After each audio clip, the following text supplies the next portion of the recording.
Hello mes amis, soyez les bienvenus sur Sweet Wasei. Aujourd'hui, nous allons faire une recette simple et basique de caramel. Le caramel dont on se sert pour les flans ou les crèmes renversées. Voici les ingrédients dont nous aurons besoin pour réaliser notre caramel. Vous trouverez la recette détaillée en cliquant sur le lien en barre d'infos. Alors, juste une petite précision, il est très important de préparer le caramel dans une casserole très propre, c'est-à-dire sans trace de gras ou d'impuretés.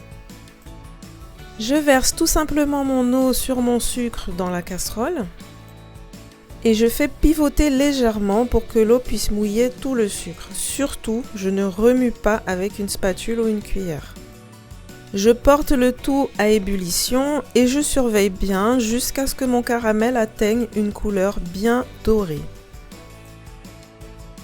Je fais tourner ma casserole de temps en temps pour bien répartir la chaleur, que le caramel ne soit pas trop foncé d'un côté et trop clair de l'autre.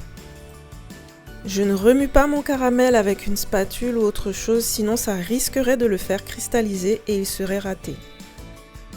Pour ceux qui utilisent un thermomètre, sachez que la température doit être comprise entre 155 et 165 degrés, mais pas plus. À ce stade, le caramel est très brûlant, alors surtout n'y plongez pas le doigt pour y goûter. Et bien voilà, c'est déjà fini, c'était assez rapide, le caramel est prêt à être utilisé.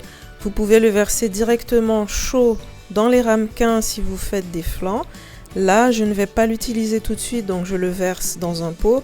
Par contre, si vous le versez dans un pot en verre, laissez patienter environ 5 à 10 minutes votre caramel avant de le verser pour éviter les risques d'éclatement.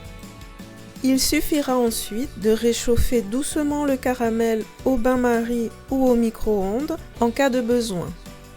J'espère que cette vidéo vous aura plu et si c'est le cas, n'hésitez pas à liker et à partager.